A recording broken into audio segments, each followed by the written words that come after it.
This episode of Super Boothers is brought to you by PB Backdrops. Get anything you need for your photo booth business, like featherless boas, custom pillow cover backdrops, retractable banners, and much more. Visit their website at pbbackdrops.com and use promo code SuperBoothers10 at checkout for 10% off.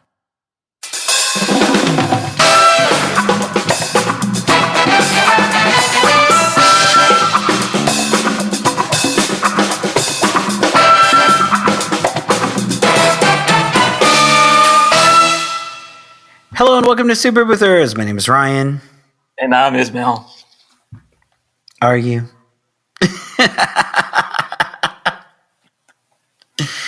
Sometimes I'm like, I wake up and I'm like, where am I? Who am I? Wow, that's pretty. You should get that looked into. That's pretty weird. No, like seriously, like I have been at hotels. See, I haven't been home in like 4 weeks. It's like, when is this gonna stop? I mean, you're having fun too. It's not like, let's not make it seem like, oh no, my life is terrible. No, this is the thing. So I had a conversation with one of my good friends yesterday about this. How we have one friend that like seriously stays at home, doesn't go anywhere, no kids, no nothing, just chooses Netflix and chill? Yeah, all day. Like go to work, pick up whatever food on the way home, come home, catch up on literally everything on Netflix, and that's it. This is the thing is, and I really think I don't travel enough. Does that sound weird? What? Yeah, it does sound a little weird. I really feel like, well, and actually funny enough, as I was watching Netflix, there was this one show. It's essentially about like everything that goes into planes. And it's about like, what it takes to get a plane up in the air and the manufacturers and, the food service. And literally there's so many things that happen just to get a plane off the ground. It's such an interesting, like little program, and I'll probably post it so everyone can watch it because it's just seriously amazing. And before you move on from that just reminded me of something I heard of recently. This guy wrote this book, something about something about thanking people. Thank you, Brian book Ginsburg. Is about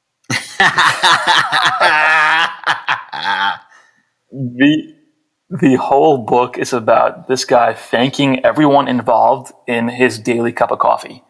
And it's amazing how you're talking about planes, right? But even your cup of coffee, he's talking about the server, the owner of the store, the people that make the beans, the people who make the roads that the truck drivers drive over to bring. Like, for every product out there, there's an army behind it that makes it a reality. Well, and the level of safety that goes into planes is just insane.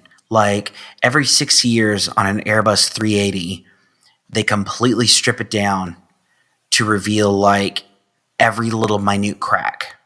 And they make sure that it's fixed, because if something like that cracks in air, we have a big problem. It sounds like you watch a lot of Netflix. Are you sure you weren't confusing this person for yourself? I was on a trip and I downloaded it and I watched it, and now I'm just a little bit obsessed. But anyways, this is my point is, for example, this friend that we have, literally that's his life. And they're just very happy and content, and that's fine. That works for them.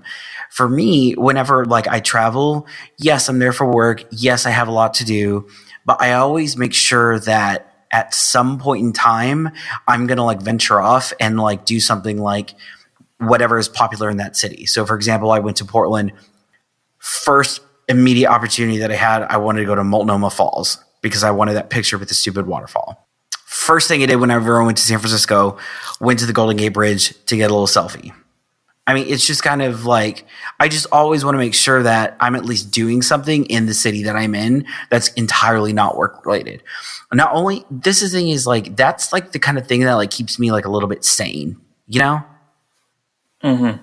So, I mean, it's also all relative too, where like someone, if I look at you, I feel like, wow, I'm not traveling enough myself. Yeah. But then if I look at all my other friends and peers, they think I'm traveling a lot. So it's all relative. For sure. So like that's the thing is, the way how I see it as, we have this gigantic open world. I haven't been everywhere, but it's on my list. And what I love about my job is that I'm able to do that. like my job is like my vehicle to travel. Like it's what I like enjoy doing. And the fact that I can do both at the same time is just like, I'm just so incredibly grateful. But like that's it. I was going to say on that note, I'm this is probably the last episode we're recording today, and I'm traveling to the Cayman Islands tomorrow morning. And I was thinking, Lovely. very lovely. I was thinking about this too, right? We should all have a certain level of gratitude and being grateful for what photo booths allows, right? Photo booth, what it's brought to you, brought to your family. Like you can travel the world, like you said, for work because of photo booth industry. And the same thing with me when I go to the Cayman Islands tomorrow and I'm relaxing. Like this is the dream that a lot of people have, but don't know how to achieve it. And a lot of us, thankfully have gotten to the point where we can do these things. And it's just helpful to have a bit of gratitude in your life. And when I'm sitting on the beach tomorrow, sipping my pina colada, I'm going to be thinking about, man, photo booths have been good to me. Right? No, like that's the thing is I really feel that I don't travel enough, which is just now that I think about how stupid that sounds. But at the same time, like there's a lot of places I have yet to go that I like desperately want to go. Like for the average person, I would say you need to go somewhere that you have never been at least once a year. And that is absolutely attainable for everyone. I am lucky that I have been to easily 15 places this year that I have never been before. The list never ends. And one place I've always wanted to go to that I haven't gotten to yet is Japan. I don't know how many people we have in Japan that's listening, but, hit me up, send us a message, get in the Facebook group and let me know, because I would love to find a reason to go to Japan. For sure. Like that's another thing. So I don't know about you. Are you committed to BoothCon? I am not committed to BoothCon yet. This is how I got. So I was texting your wife. Did she tell you this? No, I think you bother her every day. So okay, so she just kind of stopped telling me. I was texting Ismail's wife, and this was hysterical. And funny enough, Ismail and I haven't seen each other since March, right? Yeah, time flies. No, it's when you're having fun. Totally been a while. So the funny story was. She sends me a text message and she's like, I miss you. I was like, I miss you too. She goes, I miss touring because we were going somewhere at least once a month. I mean, yeah, I think at a certain point it was more than once a month. Yeah, for sure. So I text her. Actually, I'm going to pull this up. I need to pull the receipts because this is just hysterical. I want to make sure. Oh my God. I want to make sure I get this right. Oh, okay. So actually this started with me. So I texted her and I said, remember when you used to be fun? And then she sent me a gif of like a guy just like being surprised, I guess. And then I was like, hey, let's con Ismail into going into Australia. And she goes, LMAO. She goes, it's been months. We haven't seen each other. She goes, I miss touring. That's the thing is, I forgot where I was fucking going with this. What is going on that you're reading my wife's text messages live on the show? This is not. Hold on, stop. This is not right. I can't find it. The point of it is, it was just like, do you remember when the days were easy when we could just con Ismail into going into Australia, and then life was just so much simpler back then. But I'm excited. But I smartened up. No more. Easy there, because you're going to the Grand Cayman Islands tomorrow because of your wife. So pretty sure she still is the neck of that family. Hashtag happy wife. Hashtag it's cheaper to keep her. So anyways, I'm happy to say that I will be going somewhere new this January, and I will be going to Melbourne in Australia, January 15th and 16th. Hopefully Ismail will join me. I will decide probably last minute. I would love to go. I think I had a great time in Sydney, and Justin does a great job out there. There's a lot of really cool boothers down there. So I would love to go. So anyways, we're here to discuss a little Facebook group message that kind of popped up, and it was from Bradley Dixon, and he wrote, I would do an impression, but I really can't today. I don't have that time for that accent. He wrote, "Hey friends, I'm booking returning holiday clients again for this year. First of all, this is a little side note. You should be filling up your Christmas calendar right now. Like this is the time to be doing it. So you need to be reaching out to everyone that you did their Christmas party last year because hopefully they'll book again this year." Anyways, he goes, "I have since doubled my prices. Yay on all fronts, right? But before I run into headfirst into the bookings, would you honor the price from last year or stick to my current pricing? Maybe something entirely different. Let's discuss." Before you continue, I just want to note the fact that my comment in this thread got more likes than yours. Well, I just want to make that first very of all, clear. you liked to the yourself, audience. so that doesn't Please count. proceed. Yes, you did. So, No, I didn't. anyways, this was my thing is if the client has been with you from the beginning, there is something to have. It's kind of like you need to appreciate everyone that like trusted you in the beginning when you had no portfolio, when you had no, proven track record. The people that take a chance on you, there's something to be said for that. So it's my thing is what? I'm torn because I'm usually the nice so guy. heartfelt. Right? But you're the one that wants to I build a would. McDonald's That has across the nothing to street do with and my crush client. That's my business people out of partner. business, right? But there's this concept, right? What got you here won't get you there. So I definitely, I personally do practice what you say, where I try to keep my loyal customers with me. But if he is able to double his pricing, right? He can book a new client and make the same money for less work as two older clients. So I don't know if he's really trying to make this big shift in his business. Maybe I don't know if it's true, but maybe holding on to these older, cheaper clientele may weigh you down and slow you down. A little bit. Are you shocked to hear me say that, Ryan? That's the thing. There's a thing about firing clients. So my thing here is if there is someone that is, you know what, you did stuff from them in the beginning, they're still staying small and you're getting bigger and you need to move on to bigger, better things, that's fine. I would most likely put them with someone that's a little bit, I guess, more suited to their needs.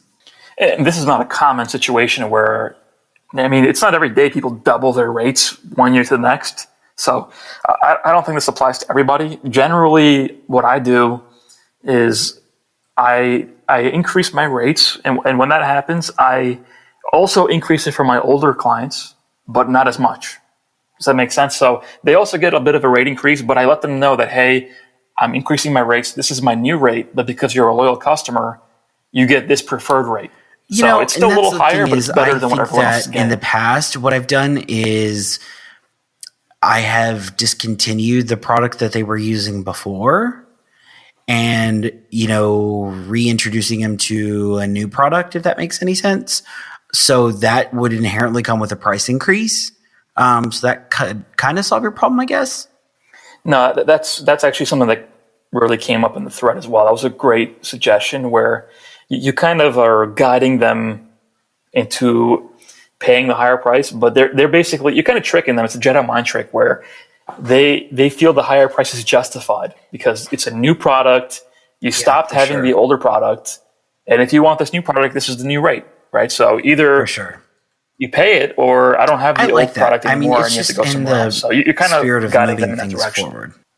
And I think that's what Bradley, at the end of this thread, it's really cool actually, seeing people come into the Facebook group with these issues and then by the end it's resolved. Just like an episode of Full House. The progression of the conversation and seeing the person who asked, it's just, it's actually really cool. So people who haven't yet joined the group, you better get in there. It's facebook.com/groups/superboothers. And I'm sure we'll have a link in the show notes. We're helping people in there and it's really a point of pride where other people are jumping in and helping solve the problem. It's not just, it's not just me and Ryan responding. So it's pretty cool. But yeah, I think that's the outcome Bradley decided to go with, where he's increasing the rate, but positioning it as a newer, more valuable service. So that's another thing. So I guess Jesse replied to this comment, and I'll read it out. She goes, "I recently went through this. I increased my pricing this year, depending on how much business the client has brought me. meaning their events and referrals for other clients that have booked, I've kept the same price or increased it a bit, but for new products and services, I've increased the price more. Now they have the option to do something new, but for a higher price, which some clients find is worth the extra money. So Bradley's response was, oh, I love this idea. This makes total sense when it comes to addressing value versus going into a potentially snooze-worthy and useless defense about why my pricing increased. Keeping it positive by offering the new booth option at the current price, but also giving them the option to stay with what they had last year for a slight increase. Genius. I'm glad I asked this group. Thank you, Jesse. So this is the thing is, the worst thing that you could possibly do is have to defend your new pricing. Because the email thread is going to go like this. They're going to say, well, why do we have to pay this much whenever it was this much last year? And if it is literally apples to apples, they're getting the exact same thing, only like the year change on, their layout or whatever. It's so hard to defend the pricing. And you're just going to turn people off by doing that. So you kind of have to think of like a little loop around to justify or provide value for whatever this New Year's pricing is. Whatever. You know what? This year we're doing, gifts and boomerangs. Well, actually, you probably can't get away with that for this year. But anyways, you kind of get what I'm saying. I mean, this is also a huge thing. It's a common thing that everyone deals with. It's not a unique problem. Raising prices and how to do it in the most tactful way. And I find it interesting because even my barber was kind of picking my brain on how he can do it, because he tried to increase it last year. People got upset and he changed his pricing back because it was hard to justify it. And then you see companies like Amazon increasing their Prime subscription and Netflix increased their by $1 a month, and people still complain.